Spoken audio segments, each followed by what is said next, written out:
Hi, I'm going to show you this great page.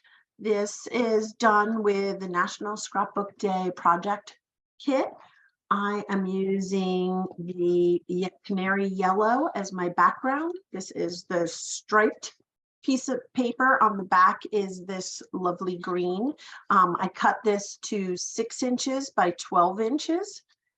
And then I have the piece of blue. On the background is that lemon paper, but I'm going to use the blue side, and this is cut 6 inches by 8 inches. So I'm going to put the yellow paper on my mat so that I can see, and this is the 13 by 13 inch Creative Memories mat. I'm going to put it so that I can see all of the measurements on the outside of my cardstock. And then I'm going to take my ruler, and I want my piece of paper, this blue piece of paper that is in the center, I want that to be about 2 inches from the bottom. So, and 2 inches from the top. So what I'm going to do is take my clear ruler, I'm going to put it at the 2-inch mark and the 2-inch mark on the other side.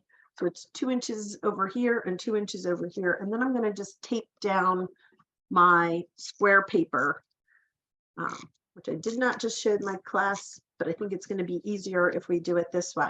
I'm going to put this down the long way on my page. And because it's 6 inches across, I want to make sure it's 3 inches over from this side and 3 inches over from the other side. So seeing on the clear ruler, I can look at those measurements and see exactly my line of my ruler is across that 2-inch mark, and I can put the square exactly at the 3 and this 3 inches from each edge, and I know it's centered on my page. Now, for this strip that I'm doing across the page here, what I'm going to do is actually cut it in half at the 6-inch mark. So I'm going to take my trimmer. I'm going to, having my stripes going up and down is how I originally cut it. And I'm going to cut it so that it's 2 6 by 6 squares.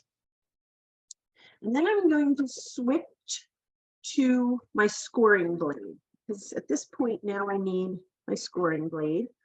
And I want to make these folds backwards. So what I'm going to do is measure 2 inches over. So if my squares are going to go on the page in the center, I want to measure 2 inches from the center on each one and put a little mark so that I have that mark for when I'm scoring.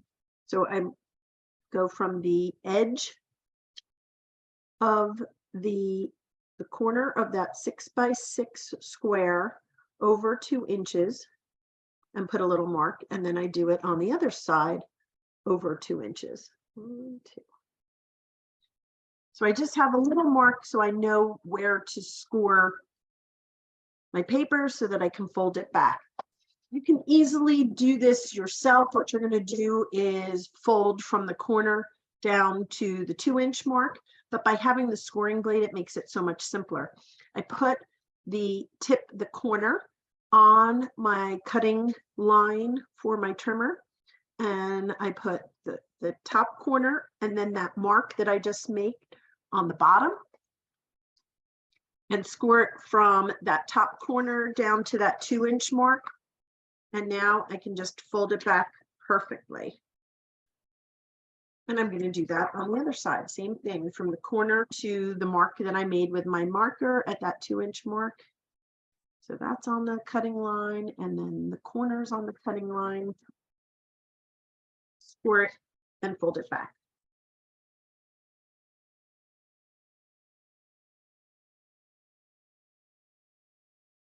So I have the perfect fold all ready to go.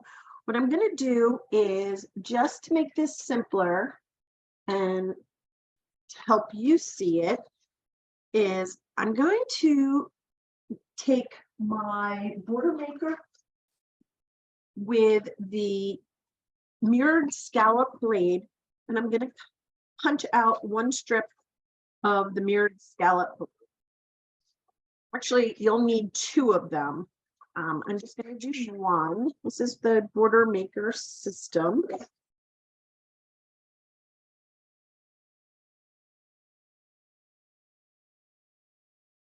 Anybody needs information about the system, just let me know. I'd be happy to tell you more about the system and explain, give you a private lesson on how it works if you have never used it.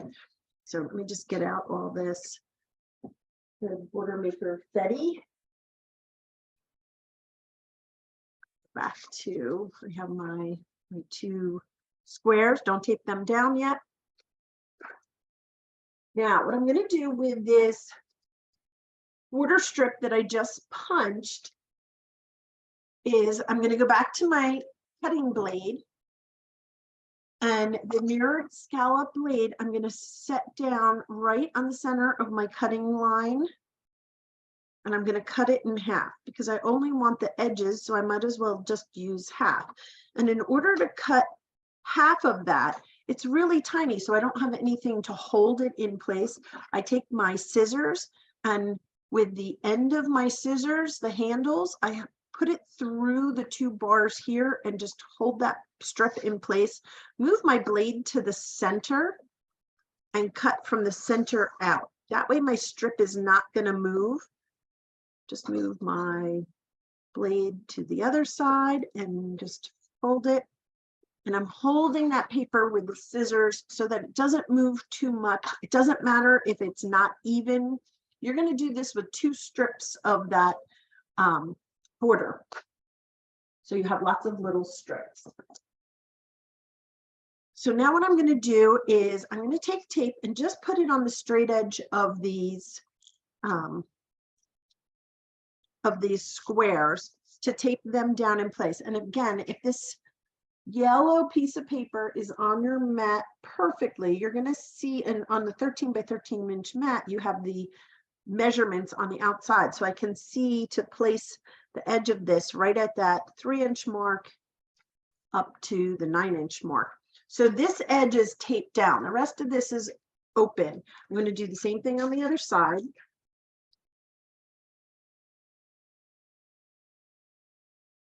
Inch and 9-inch, and just tape it right along the edge. Again, they're open, but the edges are down. Then I'm going to take one of these strips that I just cut from the border cartridge, and I am going to use a glue pen or my repositional tape, which I believe I'm out of. Let me grab one of those.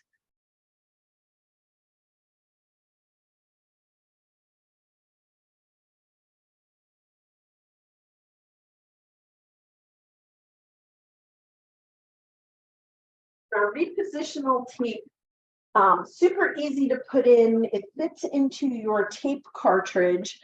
It comes in, it's got a green cartridge. So you just open your your tape runner, and you can switch it out to your repositional. I actually have it in a different case. Creative Memory is placed in a different color so that I know which one is which. There we go. Just drop that new cartridge in. There we go. Repositional tape is just your glue dots. So this puts glue dots all along my strip of paper, and it doesn't get in between those holes. And I use it on an old sticker strip so that I don't get little dots of glue all on my papers or my mat. And then what I'm going to do is, because I can still lift this up, I am going to just tuck this underneath the top of my paper so that I just have those little scallop edges showing all the way across, and it's taping it down onto the yellow paper that is my base. I'm just going to pull this out.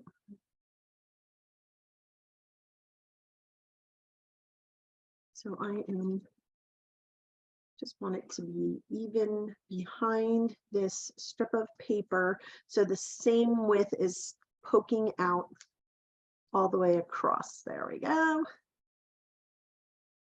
So now what I can do is I can tape down, let's use regular tape, tape down the top of my paper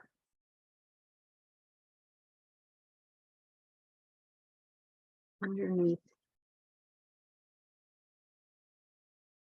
I still want the bottom open so that I can work with doing the edges on the bottom. So just going to turn it sideways so I can work a little bit easier on that. Now I'm going to do the same thing with my bottom piece, but I'm just going to follow the edges of the paper. And then as you can see, I follow the edge of the bottom and then go up the side of the fold and then up the other edge. So I pull out my old sticker strip, put some repositional tape on it, which gives all the little tiny dots of adhesive on it. I am going to start right where the folded edge is, right at this corner, and put my little decorative edge just across underneath that paper. And then I'm just going to snip the edge.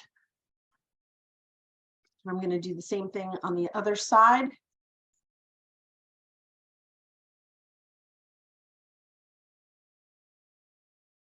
Just so I have it on the edge, the bottom edge of my paper. And that's why I kept it not taped down, because I can lift it and move it and reposition this edge of this border and just snip the edge. So now I have just the edges of the border on the bottom. Now what I want to do is do it along the fold. And again, I'm taping this border edge to my paper and not, oops, I just put regular tape. We don't want that. I want repositional tape.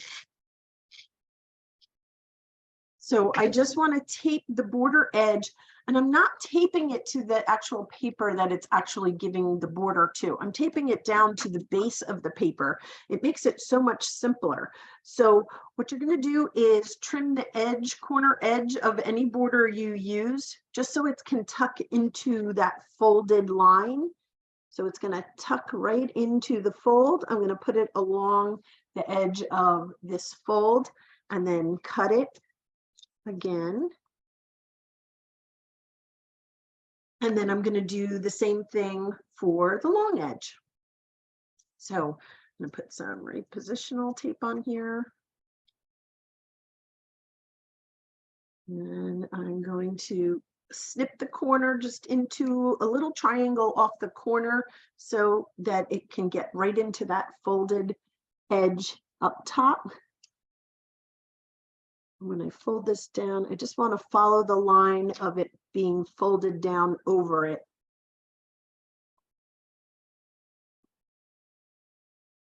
And then just snip the edge of my,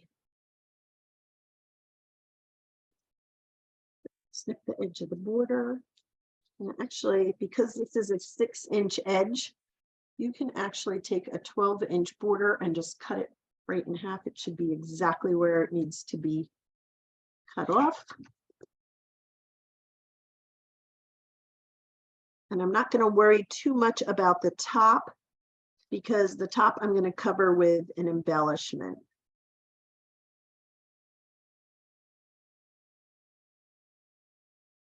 So I'm just tucking it underneath that edge. So when it's not taped down, remember, so it just has the line of where it's going to go. And then I'm just going to put some tape on there and actually tape it down. Same thing with the other side. I'm going to just cut off a little corner here. Actually, I can use this piece. Just got a little edge. That's going to go into my corner. I'm going to put it just along the edge of that paper, and then I know exactly where to trim. So, And then I'm going to do the same thing with my other piece. I think I have tape on one side. There we go.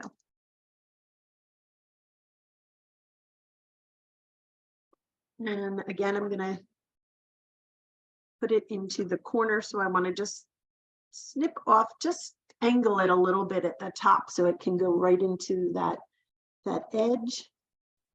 And when I fold down, it's going to make it fit perfectly behind that piece of paper with a little bit of the scalloped edge showing. And then I can turn around